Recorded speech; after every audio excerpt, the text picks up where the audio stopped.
नमस्कार मंडळी. तर आज आहे मौनी अमावस्या. तसेच आज पौष महिन्यातील शेवटचा रविवार देखील आहे आणि या दिवशी सूर्यनारायणाची कथा त्यासोबत मौनी अमावस्येची कथा देखील ऐकली जाते. तर आज मी तुम्हाला अमावस्येची कथा सांगणार आहे. ही कथा ऐकल्यामुळे आपल्या घरामध्ये सुख शांती समृद्धी येते. माता लक्ष्मीचा आपल्याला आशीर्वाद प्राप्त होत असतो. त्यामुळे व्हिडिओ स्किप न करता शेवटपर्यंत जरूर बघा. चॅनलवरती नवीन असाल तर चॅनल लाईक करा आणि सबस्क्राईब देखील करा. तसेच कमेंटमध्ये ओम महालक्ष्मी नमः किंवा ओम सूर्याय नमः लिहायला विसरू नका, जेणेकरून आपल्याला देखील माता लक्ष्मीचा सूर्यनारायणाचा आशीर्वाद नक्कीच प्राप्त होईल. हिंदू धर्मात मौनी अमावस्या अत्यंत पवित्र मानली जाते. पौष महिन्याची अमावस्या मौन, तपस्या, स्नान आणि दान यांच्याशी संबंधित आहे. मौनी अमावस्येच्या महत्त्वानुसार ऋषी मुनीने या दिवशी मौन व्रत केले आणि कठोर तपश्चर्या केली, म्हणूनच याला मौनी अमावस्या म्हणतात. या दिवशी भगवान विष्णू आणि शिव यांची पूजा करणे, मौन पाळणे, पवित्र नद्यांमध्ये स्नान करणे आणि देवाला दान करणे याला विशेष महत्त्व आहे. मौनी अमावस्येशी संबंधित एक कथा पुराणांमध्ये देखील आपल्याला आढळते. पुराणानुसार कांचीपूरमध्ये एक ब्राह्मण राहत होता. त्याचे नाव देवस्वामी होते आणि त्याच्या पत्नीचे नाव धनवती होते. त्यांना 7 मुले आणि 1 मुलगी गुणवती होती. 7ही मुलांचे लग्न केल्यानंतर ब्राह्मणाने त्याच्या मुलीसाठी वर शोधण्यास मोठ्या मुलाला पाठवले. दरम्यान एका पुजाऱ्याने मुलीची कुंडली तपासली आणि भाकीत केले की सप्तपदी पूर्ण होण्यापूर्वी ती विधवा होईल. मग ब्राह्मणाने पंडिताला विचारले, मी माझ्या मुलीच्या वैधव्यतेपासून मुक्त कसे होऊ शकतो? पंडिताने उत्तर दिले, सोमाची पूजा केल्याने विधवात्वाचा शाप दूर होईल. सोमाची ओळख करून देत तो म्हणाला, ती एक धोबी आहे. तिचे निवासस्थळ सिंहली बेट आहे. कृपया तिला कसे तरी संतुष्ट करा आणि गुणवतीच्या लग्नापूर्वी तिला येथे बोलावून घ्या. मग देवस्वामीचा धाकटा मुलगा बहिणीला सोबत घेऊन सिंहल भेट जाण्यासाठी समुद्र किनाऱ्यावर गेला. समुद्र ओलांडण्याच्या काळजीत ते एका झाडाच्या सावलीत बसले. गिधाडांचे एक कुटुंब त्या झाडावर घरट्यात राहत होते. त्यावेळी घरट्यात फक्त गिधाडांची पिल्ले होती. गिधाडांची पिल्ले त्यांच्या भावा आणि बहिणीच्या हालचाली पाहत होती. संध्याकाळी गिधाडांच्या पिल्लांची आई आली, पण त्यांनी काही खाल्लं नाही. त्यांनी त्यांच्या आईला सांगितले, सकाळपासून 2 प्राणी भुकेले आणि तहानलेले खाली बसले आहेत. ते काही खाईपर्यंत आम्ही काहीही खाणार नाही. मग करुणा आणि प्रेमाने भरलेली गिधाडाची आई त्यांच्याकडे आली आणि म्हणाली, मी तुमच्या इच्छा समजून घेतल्या आहेत. या जंगलात मला जे काही फळे, फुले, मुळे आणि कंद मिळतील ते मी घेऊन येईन. तुम्ही खाऊ शकता. सकाळी मी तुम्हाला समुद्र ओलांडून घेऊन जाईन आणि तुम्हाला बेटाच्या सीमेवर सोडेन. त्यांच्या आईच्या मदतीने भावंडे सोमाच्या घरी पोहोचले. दररोज सकाळी ते उठून सोमाच्या घराला झाडू लावायचे आणि सारवायचे. एके दिवशी सोमाने तिच्या सुनांना विचारायची, आमच्या घरचा केर आणि सारवण्याचे काम कोण करत आहे? सर्वांनी म्हटले, आमच्याशिवाय हे काम करण्यासाठी बाहेरून कोण येईल? पण सोमाला त्यांच्या बोलण्यावरती विश्वास बसला नाही. एके दिवशी तिला हे रहस्य जाणून घ्यायचे होते. ती रात्रभर जागी राहिली आणि सर्व काही प्रत्यक्ष पाहिले. सोमाने भावा आणि बहिणीशी संवाद साधला. भावाने सोमाला त्याच्या बहिणीबद्दल सर्व काही सांगितले. त्यांच्या प्रयत्नांनी आणि सेवेने खुश होऊन सोमाने योग्य वेळी त्यांच्या घरी परतण्याचे आश्वासन दिले आणि मुलीच्या वैधव्यतेचे आश्वासन दिले. तथापि भावाने तिला त्याच्यासोबत येण्याचा आग्रह केला. आग्रह केल्यावर सोमा त्यांच्यासोबत गेली. ती निघताना सोमा तिच्या सुनांना म्हणाली, जर माझ्या अनुपस्थित कोणी मरण पावले तर त्यांचे शरीर नष्ट करू नका. माझी वाट पहा. त्यानंतर सोमा भाऊ आणि बहिणीसोबत कांचीपुरमला पोहोचली. दुसऱ्या दिवशी गुणवतीचे लग्न ठरले. सप्तपदी विधी होताच तिचा पती मृत्युमुखी पडला. सोमाने ताबडतोब तिच्या संचित पुण्यांचे फळ गुणवतीला बहाल केले. तिचा पती लगेचच पुन्हा जिवंत झाला. सोमा त्यांना आशीर्वाद देऊन घरी परतली. दरम्यान गुणवतीला तिच्या पुण्याचे फळ दिल्याने सोमाचा मुलगा, जावई आणि पती मरण पावले. तिच्या पुण्याचे फळ जमा करण्यासाठी सोमाने वाटेत असलेल्या अश्वत्थ म्हणजेच पिंपळाच्या झाडाच्या सावलीत भगवान विष्णूंची पूजा केली आणि 108 प्रदक्षिणा केल्या. पूर्ण झाल्यानंतर तिच्या कुटुंबातील सर्व मृत सदस्यांचे पुनरुत्थान झाले. दुसऱ्या आख्यायिकेनुसार पहिला मानव मानल्या जाणाऱ्या मनु ऋषींनी या दिवशी मौन उपवास करून कठोर तपश्चर्या केली. मनु ऋषी भगवान विष्णूंचे महान भक्त होते. त्यांनी शांतपणे देवाची पूजा केली. त्यांच्या इंद्रियांवर नियंत्रण ठेवले.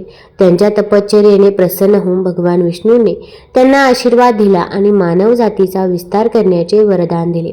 तेव्हापासून या अमावस्येला मौनी अमावस्या असे म्हणतात. निस्वार्थ सेवेचे फळ गोड असते. मौनी अमावस्येच्या उपवासाचा हाच उद्देश आहे. कहाणी आदित्य रानूबाईची सूर्यनारायणाची. कमेंटमध्ये एकदा ओम सूर्याय नमः जरूर लिहा. ही कहाणी ऐकल्यामुळे सूर्यनारायण प्रसन्न होतात. तसेच सूर्यदेवतेचा आपल्याला आशीर्वाद प्राप्त होतो.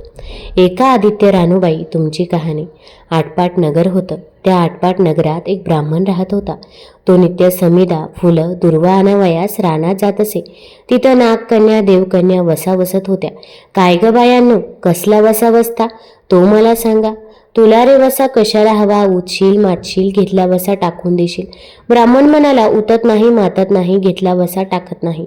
तेव्हा त्या म्हणाल्या, पौष मास आहे. पहिल्या आदितवारी मोन्यानं मुकाट्यानं उठावं, सचिव वस्त्रसहित स्नान करावं, अग्नोदक पाणी आणावं, विड्याच्या नागवेलीच्या पानावर रक्तचंदनाचे आदित्य रानूबाई काढावी, 6 रेघाचं मंडळ करावं, 6 सुताचा तातू करावा, त्या 6 गाठी द्याव्या, पानं फुलं व्हावी, पूजा करावी, पानांचा विडा, फुलांचा झेला, दशांगाचा धूप, गोळ खोबऱ्याचा नैवेद्य दाखवावा, 6 मास चाळावी, 6 मास पाळावी, माघी रथसप्तमी संपूर्ण करावा.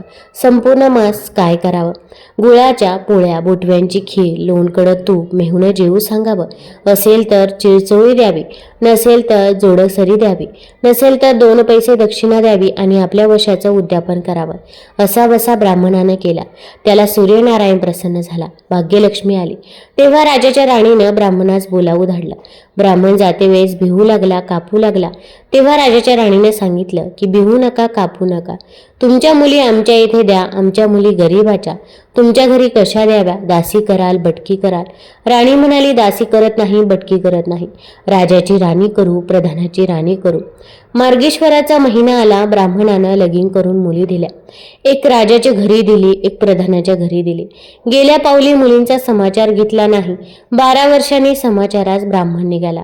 राजाच्या घरी गेला. लेकीनं बसायला पाट दिला, पाय धुवायला पाणी दिलं. बाबा बाबा, गूळ खा, पाणी प्या. गूळ खात नाही, पाणी पित नाही. माझी कहाणी करायची आहे, ती तू ऐक. तुझी कहाणी ऐकायला मला काही वेळ नाही.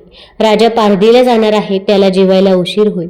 तोच त्याच्या मनात राग आला. तेथून निघाला, प्रधानाच्या घरी गेला. तिनं पाहिलं आपला बाप आला म्हणून बसायला पाट दिला, पाय धुवायला पाणी दिलं. बाबा बाबा, गूळ खा, पाणी प्या. गूळ खात नाही, पाणी पित नाही. माझी कहाणी करायची आहे, ती तू अगोदर ऐक. तुझी कहाणी नको ऐकू तर कोणाची ऐकू? घरात गेली, उतरंडीची 6 मोती आणली. 3 आपण घेतली, 3 बापाच्या हातात दिली. त्यानं मनोभावे कहाणी सांगितली. लेकीनं चित्तभावे ती ऐकली. नंतर जेवून खाऊन बाप आपल्या घरी आला. बायकोनं विचारलं, मुलींचा समाचार कसा आहे? जिनं कहाणी ऐकली नाही ती दारिद्र्यानं पिडली, दुःखाने व्यापली. राजा मुलखावर निघून गेला. जिनं कहाणी ऐकली होती ती भाग्यानं नांदत आहे. इकडे दरिद्री जी झाली होती तिनं आपल्या लेकास सांगितलं, मावशी घनघोर नांदत आहे, तिकडे जाऊन काही दिलं तर घेऊन ये. पहिल्या आदितवारी पहिला मुलगा उठला. तळ्याच्या पाळी जाऊन उभा राहिला. अगं अगं दासींनो, तुम्ही दासी कोणाच्या? आम्ही दासी प्रधानाच्या. प्रधानाच्या राणीला जाऊन सांगा, तुमच्या बहिणीचा मुलगा आला आहे. कसा आला आहे, काय आला आहे? फाटकं नेसला आहे, तुटकं पांघरला आहे, तळ्याच्या पाळीला उभा राहिला आहे. परसदाराने घेऊन या. परसदाराने घेऊन आल्या. नाव माकू घातलं, पितांबर नेसायला दिलं, जेवू खाऊ घातलं. कोहळा पोखरला, होऊन मोहला भरल्या. बाबा कोठे ठेवू नको, विसरू नको, घरी जतन करून घेऊन जा. वाटेनं आपला जाऊ लागला. तो सूर्यनारायण माळ्याच्या रूपानं आला. हातीचा कोहळा काढून नेला, घरी गेला. आईने विचारलं, काय रे बाबा, मावशीनं काय दिलं? दैवे दिलं, कर्मानं नेलं, कर्माचं फळ पुढे उभं राहिलं. मावशीनं दिलं होतं ते पण सर्व गेलं. पुढे दुसऱ्या आदितवारी दुसरा मुलगा गेला. तळ्याच्या पाळी जाऊन उभा राहिला. अगं अगं दासींनो, तुम्ही दासी कोणाच्या? आम्ही दासी प्रधानाच्या. प्रधानाच्या राणीला माझा निरोप सांगा. त्यांनी सांगितलं. मग प्रधानाच्या राणीनं त्याला घरी नेऊन नाहू माकू घातलं, पितांबर नेसायला दिलं, जेवू खाऊ घातलं, काठी पकडून होण मोहरांनी भरून दिली. बाबा कोठे ठेवू नको, विसरू नको, घरी जतन करून घेऊन जा. म्हणून सांगितलं. वाटेत सूर्यनारायण गुराख्याच्या रूपाने आला. हातची काठी काढून घेतली. घरी गेला. झालेली गोष्ट राणीला सांगितली. दैवे दिले ते सर्व कर्मानं नेलं. पुढे तिसऱ्या आदित्यवारी तिसरा मुलगा गेला. तळ्याच्या पाळी जाऊन उभा राहिला. पहिल्यासारखा प्रधानाच्या राणीनं घरी नेऊन न्हाऊ माकू घातलं. पितांबर नेसायला दिलं. जेवू खाऊ घातलं. नारळ पोखरून होणमोहरांनी भरून दिलं. कोठे ठेवू नको, विसरू नको म्हणून सांगितलं. घरी जाताना विहिरीच्या काठी नारळ ठेवून पाणी प्यायला विहिरीत उतरला. तो नारळ गडगडून विहिरीत पडला. घरी गेला. आईनं विचारलं, काय रे बाबा, मावशीनं काय दिलं? आई ग, मावशीनं दिलं, पण दैवानं ते सर्व बुडालं. चौथ्या आदित्यवारी चौथा मुलगा गेला. तळ्याच्या पाळी उभा राहिला. त्यालाही प्रधानाच्या राणीनं घरी नेऊन न्हाऊ माकू घातलं. पितांबर नेसायला दिलं. जेवू खाऊ घातलं. त्याला दह्याची शिदोरी होणं मोहरा घालून बरोबर दिली. सूर्यनारायण घारीच्या रूपानं आला. हातची शिदोरी घेऊन गेला. घरी गेला. आईनं विचारलं, काय रे बाबा, मावशीनं काय दिलं? आई ग, मावशीनं दिलं, पण दैवानं ते सर्व नेलं.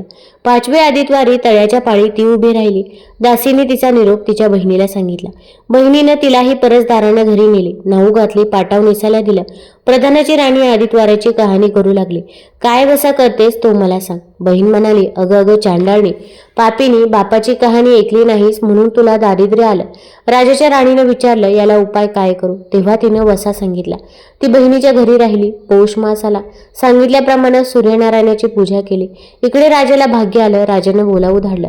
मावशी, तुला छत्र आली, चामर आली, पायीक आली. मला रे पापिनीला छत्र कोठली, चामर कोठली, पायीक कोठली, परवर कोठले? बाहेर जाऊन दाराशी बघताय. तो राजा बोलावू आला आहे. राजा आला तशी घरी जायला निघाली. एकमेकींना बहिणी बहिणीने आहेर केले. वाटेने जाऊ लागली. तो पहिल्या मजले स्वयंपाक केला. राजाला वाढलं, मुलांना वाढलं, आपलं पान वाढून घेतलं. तेव्हा कहाणीची आठवण झाली. करारे हकारा, पिटारे डांगोरा, नगरात कोणी उपाशी आहे का याचा शोध करा. उपाशी नाही, काही नाही. वाटेनं एक मोळी विक्या जात आहे. त्याला म्हणाले, आमच्या बाईची कहाणी ऐकायला ये. तुमच्या बाईची कहाणी ऐकून मला काय फळ, माझं पोट भरलं आहे. असं म्हणून तो राणीकडे आला. तशी 6 मोते राणीने घेऊन 3 त्याला दिली व 3 आपल्या हातात ठेवली. मनोभावे कहाणी सांगितली. चित्तभावे त्यानं ऐकली. त्याची लाकडांची मोळी होती ती सोन्याची झाली. तो म्हणाला, बाई बाई, कहाणी ऐकल्याचं एवढं फळ, मग वसा घेतल्याचं काय फळ? काय वसा असेल तो मला सांग. तुला रे वसा कशाला हवा? उतशील मातशील, घेतला वसा टाकून देशील. उतत नाही, मातत नाही, घेतला वसा टाकत नाही. तेव्हा वसा राणीने सांगितला. पुढे दुसऱ्या मजलीस गेली. स्वयंपाक केला. राजाला वाढलं, मुलांना वाढलं, आपलं पान वाढून घेतलं. तेव्हा कहाणीची आठवण झाली. करारे हकारा, पिटारे डांगोरा, नगरातून कोणी उपाशी आहे का याचा शोध करा. उपाशी नाही, काही नाही. माळ्याचा मळा पिकत नाही, विहिरीला पाणी लागत नाही. असा एक माळी चिंतेनं बसला आहे. त्याला हाक मारली. आमच्या बाईची कहाणी ऐक. तो आला. राणीने 6 मोते घेऊन 3 आपण घेतली, 3 माळ्याला दिली. राणीने कहाणी मनोभावे सांगितली. चित्तभावे माळ्याने ऐकली. माळ्याचा मळा पिकू लागला, विहिरीला पाणी आलं. तो म्हणाला, बाई बाई, कहाणी ऐकल्याचं एवढं फळ, मग वसा घेतल्याचं काय फळ? काय वसा असेल तो मला सांग. मग राणीने त्याला वसा सांगितला. पुढे तिसऱ्या मजलीस गेली. स्वयंपाक केला.